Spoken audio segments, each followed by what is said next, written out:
السلام عليكم ورحمة الله وبركاته. يا رب الجميع بخير يا رب.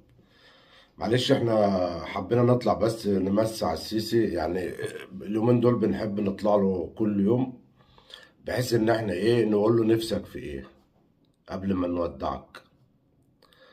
فجايب له مقطع كده تهديد، يعني بيهددنا. اسمع بس كده، اسمعوا يا رجالة. والله لو الامر نزل هخلي الجيش المصري ينزل كل قرى مصر، وانا بكلمكم عشان تبقوا عارفين، يا نوقف ونبقى بدولة مظبوط، يا سيب مكاني وامشي من هنا، يا سيب مكاني وامشي من هنا، سقفوا له. ويبقى اي حد تاني جاي يتولى البلد ديت. عبد الفتاح السيسي بيهددنا تهديد، بيهدد الشعب المصري تهديد صريح. طب انت قاعد كده عبد الفتاح السيسي ماسك الميكروفون بتاعك، والناس